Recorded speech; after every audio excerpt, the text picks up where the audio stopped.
Bonsoir. D'abord, merci d'être avec nous. C'est un plaisir de t'accueillir dans Génération After. Je précise en plus que tu prends du temps, c'est ton unique jour de repos de la semaine, pour nous accorder une interview. Et ça, c'est la classe. Et ça ne nous surprend pas. Ça fait plaisir de t'avoir avec nous dans l'émission. Bon, comment ça va en ce moment, Dante? J'imagine que les journées sont plus légères actuellement.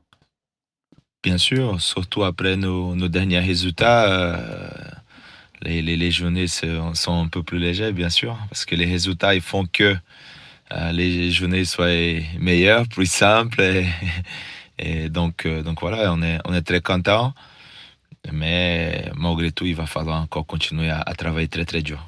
Je voulais qu'on revienne un peu quand même sur la victoire à Marseille dimanche soir. Elle est spectaculaire, 3-1 au Vélodrome. Ce que vous avez réussi à Marseille, est-ce que c'est exactement ce que vous aviez imaginé, mis en place avec ton coach, dont on va parler dans un instant?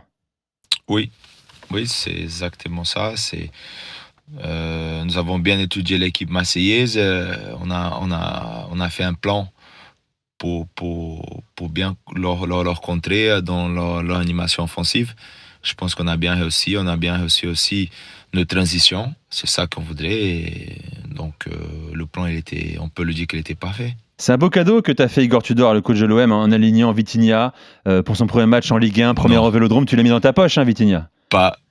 C'est pas un cadeau du tout, pas du tout. Vitinha, attention, c'est un très très bon joueur.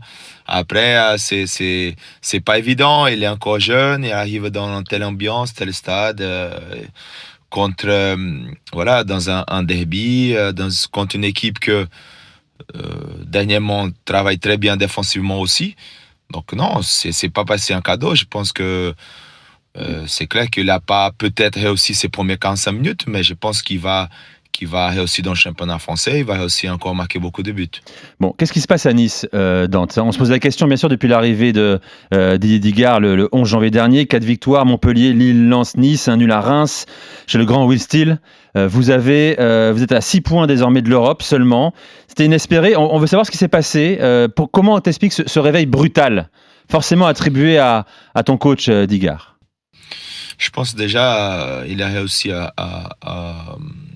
faire que les joueurs se lâchent. Vraiment, on sentait au fur et à mesure du temps qu'il y avait une certaine crispation de la part de beaucoup de joueurs. Et voilà, après, de toute façon, on le sait très bien que dans un changement de coach, il y a toujours un impact dans un effectif, dans l'attitude, le comportement. On a l'impression que les joueurs ils sont plus impliqués, plus motivés.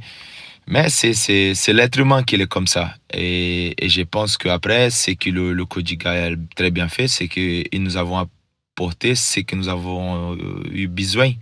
C'est cette fraîcheur mentale, c'est cette confiance en nous déjà, cette confiance que nous pouvons faire des belles performances avec une haute intensité, une haute discipline, une haute agressivité.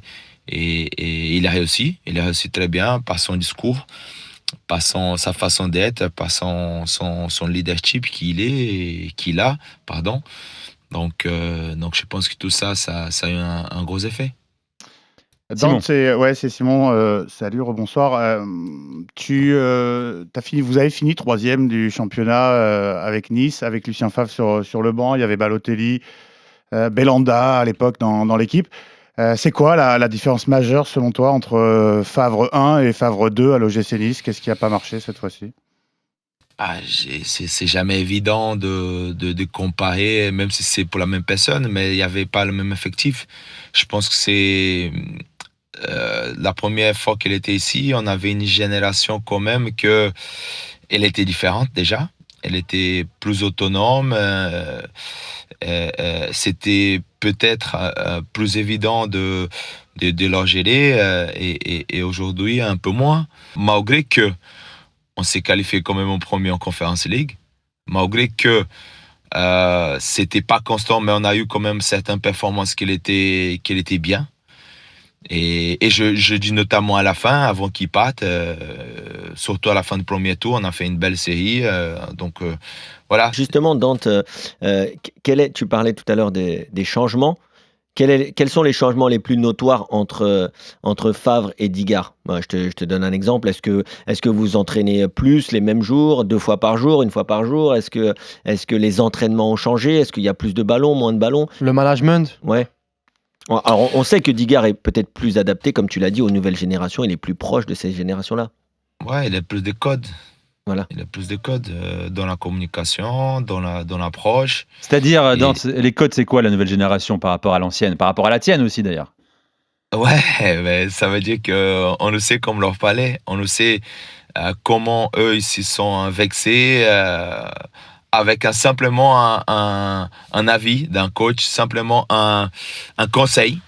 Donc, on le sait tout aujourd'hui, comment s'approcher des joueurs pour pas leur vexer et leur faire comprendre vraiment l'intérêt de cette autocritique-là, par exemple. Je pense que ce qui a changé par rapport aux entraînements aussi, c'est la nouvelle direction. Elle a mis en place une équipe pour travailler avec l'autre performance, surtout avec Laurent, Seb qui est arrivé aussi de Saint-Etienne.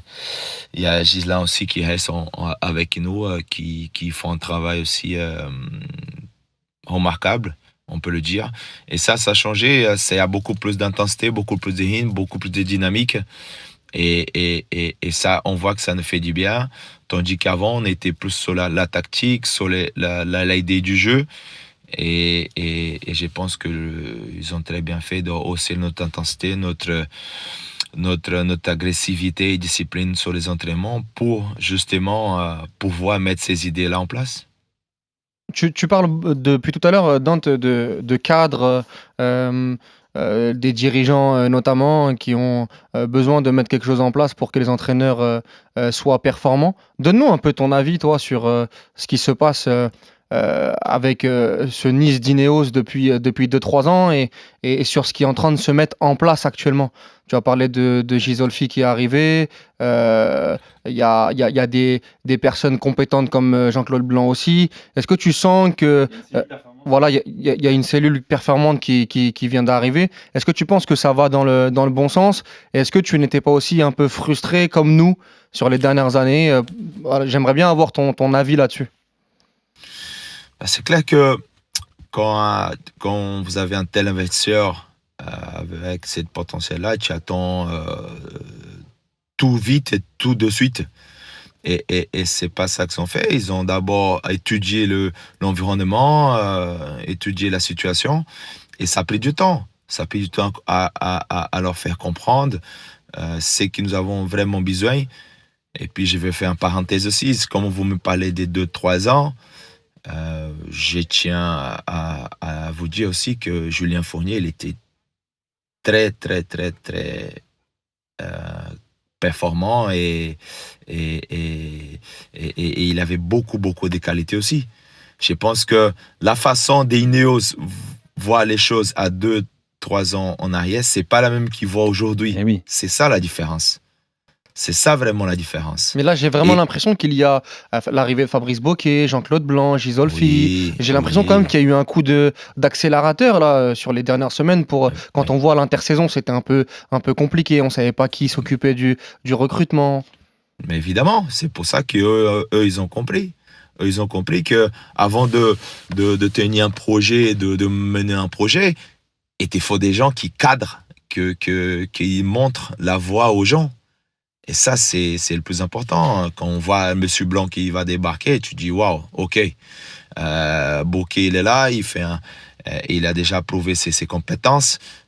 Gisolfi, pareil, c'est un jeune, mais il prouve qu'il a l'énergie, il est passionné par ce qu'il fait, il est très confiant sur son travail. Et ces gens-là, ils commencent à nous amener d'autres personnes avec beaucoup de valeurs, avec beaucoup d'expérience aussi sur leur performance, et que ça fait la différence. C'est simple que ça. Dis-moi, Dante, ça fait quoi d'être plus vieux que ton entraîneur? Bah, ça fait bien, ça fait du bien. Franchement, ça fait du bien. Ah bon? Prends un coup de vieux quand même. Ton coach, il a 36 ans, t'en as 39. Ça veut dire que voilà, qu'on a tenu un peu plus de temps que les autres. C'est bien. Donc, non. Blague à part, le plus important, je pense, c'est d'avoir toujours ce respect sur la hiérarchie, d'écouter ses consignes, d'écouter aussi ses critiques. S'il y a quelque chose de négatif à me dire, ou qui me demande à changer, c'est toujours cet regard avec beaucoup de respect. comme s'il était aussi plus vieux et d'être là vraiment, être à sa disposition pour l'aider avec quoi que ce soit dans le management de vestiaire, dans des petites choses qui se passent sur le terrain, tactiquement, etc. Donc voilà, après, ça montre aussi que le foot est en train d'ouvrir les portes à la nouvelle génération et surtout des coachs, et c'est bien. Tu l'imagines, Digard, porter sur la durée l'ambitieux projet niçois? Écoute, on ne sait jamais dans la vie, hein. Tu sais, au départ, il est parti pour 1-2 matchs. Et maintenant, ça fait déjà quelques-uns. On est tous contents. On le voit peut-être finir la saison et puis s'inscrire dans son diplôme, passer son diplôme pro. Vous voyez, je pense que la vie, elle est faite des opportunités.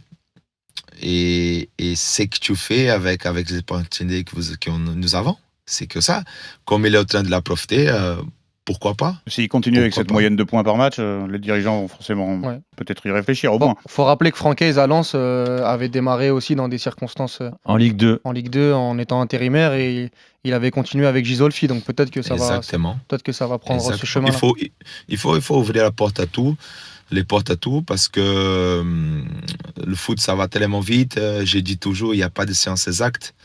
Donc voilà, déjà, mais avant de penser plus loin, déjà, il faut qu'on reste très concentré par rapport aux prochains enchaînements et après on verra. Walid. Dante, je voulais parler de tes performances actuelles que je trouve meilleures par rapport à la saison dernière où j'avais senti que, mais c'est normal dû à ton âge aussi avancé, que physiquement c'était un peu plus compliqué. Il y avait eu beaucoup de cartons rouges en deuxième partie de saison. Là, je ressens sur le terrain, à l'image du match contre Marseille, peut-être c'est dû au système, mais que tu es de mieux en mieux.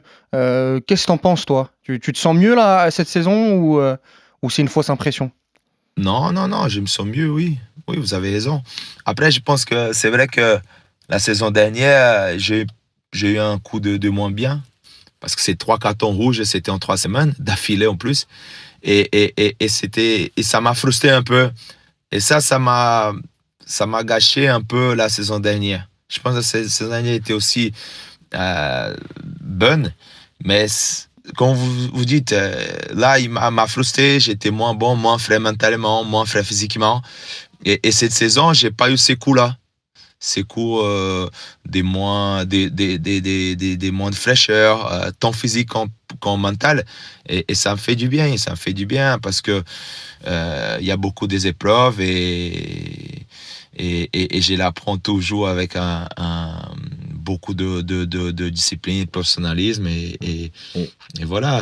Après, il y a aussi, Dante, excuse-moi, je te coupe, juste pour aller dans ton sens et te laisser développer sur ceux qui jouent aussi à côté de toi. Là, aujourd'hui, on voit vraiment que Todibo a clairement pris à tes côtés, je pense que tu dois lui apporter beaucoup, une dimension exceptionnelle. Exactement, et ça, je suis aussi très content. Je peux même te dire que je suis fier de sa progression. Parce que JC, il dégage beaucoup d'expérience déjà. JC dégage une aura déjà très positive. Et je pense surtout l'année dernière, il se mettait trop la pression dans le côté leadership, dans le côté du résultat aussi. Et ça, à un moment donné, ça le ralentit un peu. Mais je pense qu'il a tout compris. Il est parti en vacances, il est revenu. C'est une autre personne, un autre homme, un autre joueur de football. Et aujourd'hui, je peux vous garantir que ces jours-là, il va jouer au très très haut niveau s'il continue à travailler comme il travaille. C'est un passionné par le foot. Même son quotidien vis-à-vis de ses partenaires en vie du club, il a pris une ampleur énorme. Parce qu'il a une belle aura, il est positif, c'est quelqu'un très agréable à vivre. Et je suis sûr que bientôt, ça ne me surprendra pas du tout le voir être appelé en équipe de France. Et c'est vrai qu'on n'en parle pas assez de ses performances parce que ça fait 2-3 ans qu'il est à ce niveau-là à Nice. Son passage au Barça contrasté, c'est normal parce qu'il était jeune et à l'époque c'était compliqué. Je pense que ça l'a forgé et aujourd'hui c'est vraiment une valeur sûre de notre il a mûri, effectivement, notamment dans le travail au quotidien, ce que tu disais, Dante. Alors, Dante, attention, question, prolongation de contrat. Comme on te la pose tous les ans à Nice, tu auras 40 ans en octobre prochain, tu es en fin de contrat à l'issue de la saison. On sait que toi, tu te sens continuer. Est-ce que Oui. tu en parles actuellement avec ta direction et qu'est-ce qu'en pense ta direction, si c'est le cas? Non, on parle pas pour l'instant. On parle pas pour l'instant. C'est clair que Kizofi, dès qu'il est arrivé, on s'est parlé tête à tête. Il m'avait fait savoir ses envies, qu'on voulait continuer à travailler ensemble. Mais pour l'instant, on parle pas. Pour l'instant, on parle pas. Mais après, je suis quelqu'un que j'aime plutôt me concentrer sur mes performances sur le terrain qu'en dehors. Et je vais laisser ça au club quand ils pensent que c'est le bon moment de venir, pour qu'on parle de ça. Mais en tout cas, je me sens, je vous parle plutôt physiquement, hein, parce que après, pourra avoir des mauvaises performances, mais physiquement et par rapport à mon âge, je ne sens pas encore que c'est le moment d'arrêter, et je ne vais pas arrêter l'année prochaine parce que je me sens vraiment bien physiquement. Dante, du coup, il y a donc cette envie affirmée, tu viens de nous le redire, de poursuivre, à un âge où tu ne serais pas le premier de tes compatriotes à jouer aussi tard. On pense évidemment à Hilton ici, Thiago Silva à Chelsea. Avant vous, il y a eu Aldair, Marcio Santos, il y en a eu tant d'autres défenseurs brésiliens. Est-ce que ça fait partie de la spécificité du défenseur brésilien? C'est quoi le défenseur brésilien? Est-ce que tu te sens, toi, archétype du défenseur brésilien, si ça existe? Ouais, je sais pas si ça existe, mais bon, C'est quoi la vrai qu'on a recette? on a eu beaucoup d'exemples. C'est Je le ne sais pinard, pas la recette. C'est le pinard, Dante, on le sait, un verre de vin tous les jours. Oui, on le met du matin, je sais bien si, mais bon, c'est pas, il faut pas donner cet exemple à tout le monde. Mais vrai. je pense que voilà, peut-être que on aime tellement le foot, certains joueurs et nous tous nos défenseurs, que on s'y met en disposition de se faire mal, de tout faire pour rester durer le plus longtemps possible. Et quand tu vois la plupart de ces défenseurs-là, ils sont des leaders, ils aiment bien à prendre son équipe à ses épaules, à leur parler, à leur faire avancer, à leur faire progresser. C'est une fierté au-delà du simple football. C'est-à-dire que tu es là sur le terrain, tu as tous les entraînements, mais tu es en train de faire d'autres personnes progresser. Et c'est ça qui nous fait chaud au cœur, et c'est ça qui nous fait du bien. Et aujourd'hui, je prends tous les jeunes, j'ai envie de leur apporter encore plus. Mais il faut aussi faire attention avec la nouvelle génération, il ne faut pas trop leur donner d'informations, parce qu'il faut être simple, juste et droit. Il faut dire simplement ce qui l'intéresse vraiment pour progresser. Et pour moi, c'est une grosse fierté, c'est du plaisir, c'est du bonheur pouvoir partager mes expériences avec eux au vestiaire, au quotidien. Qu'est-ce que tu préfères, Dante, dans ton quotidien de footballeur? Tu as 39 ans, tu veux continuer encore. Quel moment de ta journée de footballeur professionnel que tu préfères, ou ta semaine même? Que je préfère quand j'ai fini un entraînement très très dur et que je me sens capable encore de faire d'autres efforts.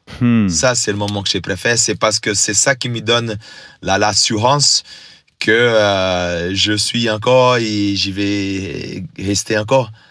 Parce que il y a toujours le bonheur du jeu, bien sûr.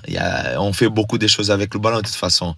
Mais cette sensation d'avoir fait un gros entraînement, une grosse séance, d'avoir se fait mal et que tu sois là encore et partager l'expérience avec les jeunes, de leur expliquer l'importance de vouloir se faire mal, pour moi, c'est magnifique. Dante, j'ai 3 questions à te poser, qu'on pose habituellement à nos invités, footballeurs en activité. Quel est ton plus grand souvenir de footballeur? Mon plus gros souvenir, Ligue des Champions, Bayern Munich? Très, très, très, très bon, mais c'est vrai que la Ligue des Champions avec le Bayern de Munich,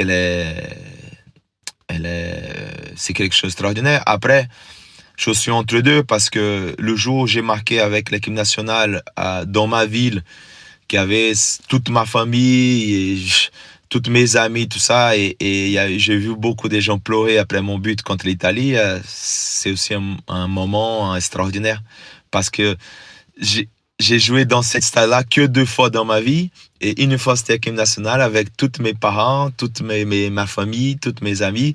J'ai pu réussir à leur apporter cette bonheur, cette émotion, et qui, tu vois, tout le monde qui pleurait, c'était beau, c'était remarquable pour moi. Bon, je ne demande pas ton souvenir le plus douloureux, hein, Dante, hein, je pense qu'on le connaît. Je pense Vous qu'on ne n'avez trompe pas pas. besoin de me Pas le besoin de demander. demander. Ouais. Effectivement, Coupe du Monde 2014, demi-finale face à l'Allemagne. Ça restera à vie, ça, Dante, cette défaite contre l'Allemagne? Je pense que dans le foot, il n'y a rien qui restera à la vie. Parce que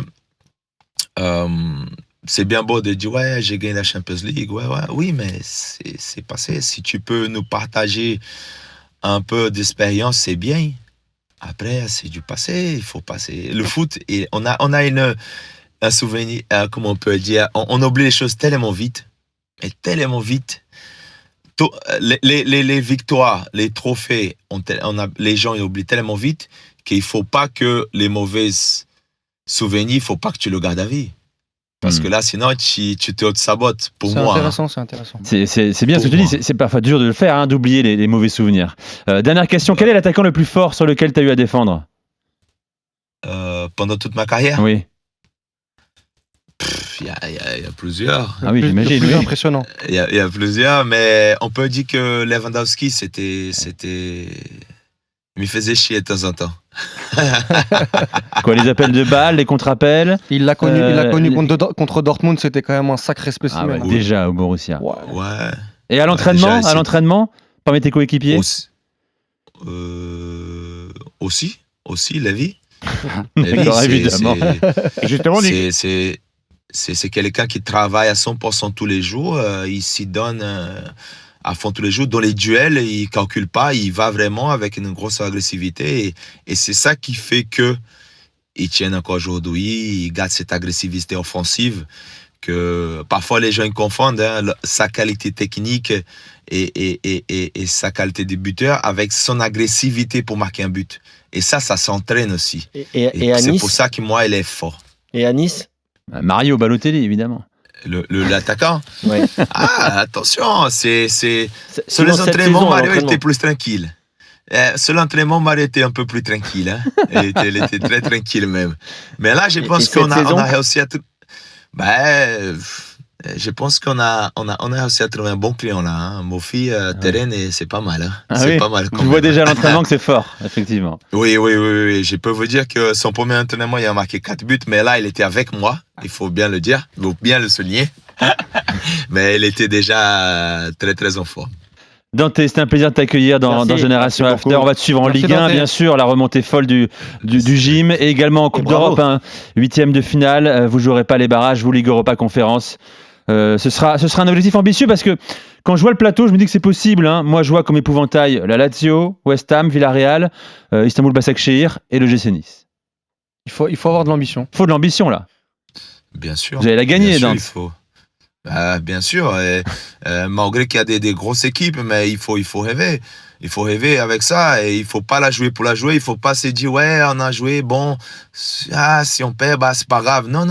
Il faut vraiment mettre cet objectif avec une grosse détermination pour porter notre équipe, notre club le plus longtemps possible Et en quand, Europe. et quand C'est on, ça voit, le plus quand on voit important. les joueurs que vous avez, l'expérience, Schmeichel, toi, Nicolas Todibo, Pepe qui va revenir aussi. Nicolas Pepe, Mofi, le petit Sofiane Diop, Ramsey. Kefren Turam, il y a quand même une équipe qui peut tenir la route dans ce genre de compétition. Merci encore, Ouais. Dante. C'était un plaisir. Merci beaucoup. Merci, Dante. On te retrouve aussi régulièrement le samedi sur RMC. Tu fais partie des infiltrés Ligue 1 de Benoît Boutron. On te retrouve régulièrement, au moins une fois par mois. Merci beaucoup. Merci. De Bonne rien, saison. avec plaisir. Merci. Très bonne bravo. saison à Merci toi. beaucoup. Bye bye. Bye.